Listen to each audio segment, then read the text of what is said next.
Boa noite, queridos. Mais uma vez estamos aqui para prestarmos um culto ao Senhor e meditar um pouquinho, na palavra que Ele nos dá. E a nossa inspiração nessa noite vem da carta do apóstolo Paulo aos 2 Coríntios, capítulo 4, versículos 8, 9, 16, 17 e 18, que diz assim: em tudo somos atribulados, mas não angustiados, perplexos, mas não desanimados, perseguidos, mas não desamparados, abatidos, mas não destruídos. Por isso não desfalecemos, mas ainda que o nosso homem exterior se corrompa, o interior, contudo, se renova de dia em dia. Porque a nossa leve e momentânea tribulação produz para nós um peso eterno de glória muito excelente, não atentando nós nas coisas que se veem, mas nas coisas que se não veem, porque as que se veem são temporais e as que não se veem são eternas. Vamos de versículo em versículo, O primeiro versículo, ele diz isso, que em tudo somos atribulados, mas não angustiados, perplexos, mas não desanimados. O apóstolo Paulo, ele foi uma pessoa que respirava o evangelho, E ele nos inspira para que a gente possa também ter essa noção do que é viver o evangelho, Quando ele fala aqui que em tudo nós somos atribulados, e somos, no tempo que nós estamos vivendo, e também no tempo passado, as pessoas do passado também tiveram as suas tribulações, tiveram os seus momentos difíceis, mas eles não desanimaram.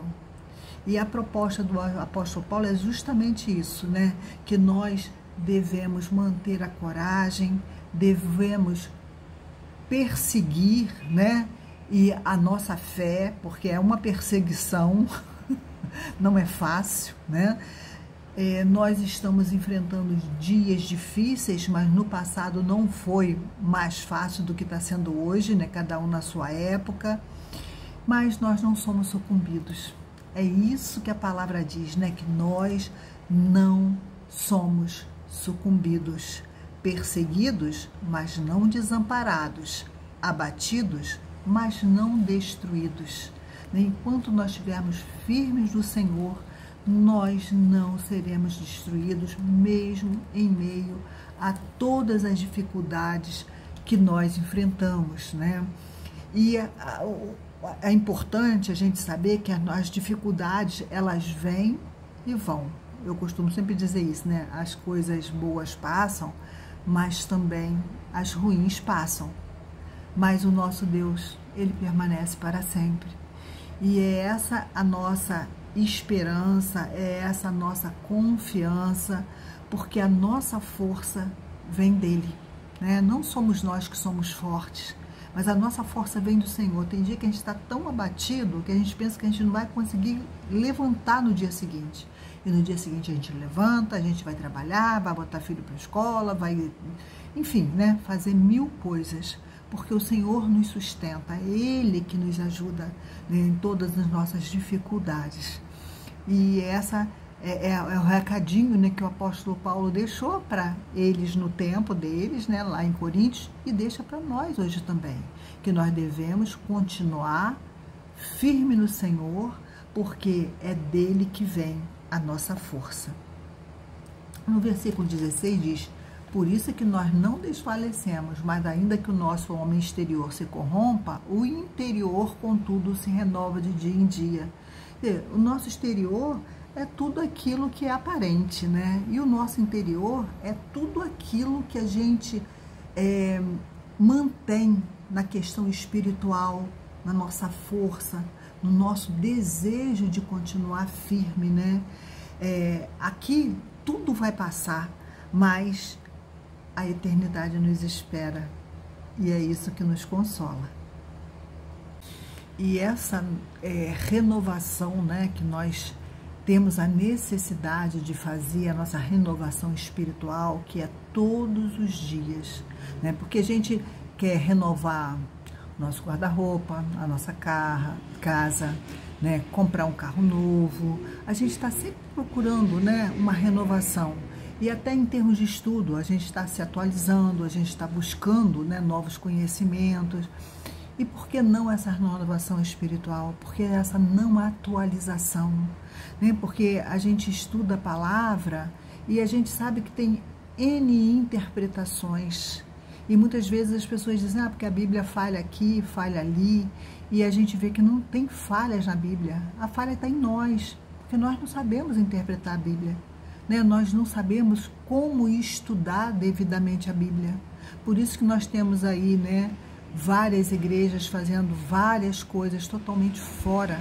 E muitas pessoas falando nos nossos púlpitos, né, de forma errônea, porque não está compreendendo a Bíblia, ou está compreendendo de forma equivocada. Por isso é que a gente tem que procurar essa atualização também espiritual, né? A gente vê até os médicos estão sempre mudando de remédios, né? Porque está vindo coisas novas. E às vezes nós servimos até de cobaia, né? Para tomar esses remédios que às vezes para a gente não faz efeito, tem um efeito colateral. Mas a gente se submete, porque a gente confia. Imagine a gente fazer uma atualização espiritual todos os dias naquele que tem todo o poder, tem toda a graça, tem toda a misericórdia para conosco. E nele não há falhas. Então não tem como ter um efeito colateral diverso na nossa vida espiritual, né? Porque ele é perfeito e tudo que provém dele é perfeito para nós.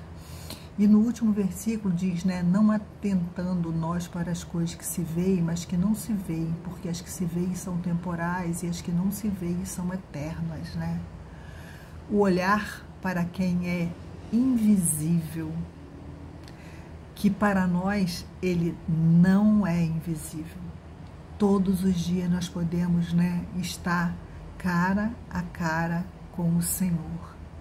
E devemos também ter o cuidado, né, da nossa vida espiritual, porque ela é eterna. E quando a gente está muito preocupado com as coisas que são visíveis, com as coisas que são externas, nós podemos negligenciar aquelas que são aparentemente invisíveis. Mas são essas que aparentemente são invisíveis é que nos asseguram da nossa vida vindoura, né? Daquilo que não é perecível, daquilo que realmente nós não temos que confrontar, porque nós não temos como discutir com o Senhor. Eu sempre falo assim para os meus, né? Aquilo que a gente não consegue entender pela nossa mente humana, vamos aceitar pela fé, vamos orar, vamos perguntar, né? Porque essa semana até eu tinha ouvido falar, né? Que na Bíblia tem um monte de coisa errada.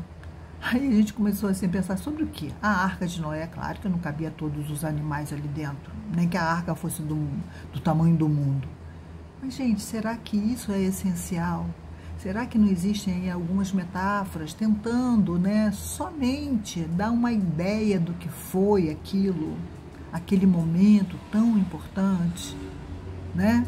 E tem outras coisas que se a gente for olhar, a gente vai achar, isso aqui está errado, como que isso aqui não cabe dentro da Bíblia, isso está errado, né?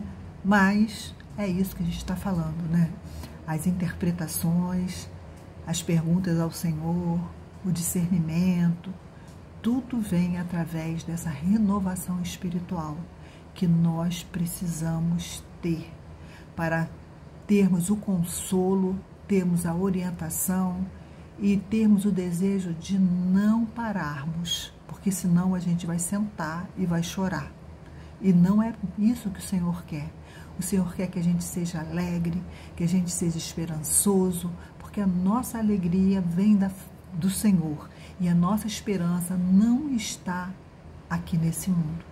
Então que Deus nos abençoe e nos ajude a entender que tudo isso aqui para nós é uma leve, uma breve e uma momentânea vida.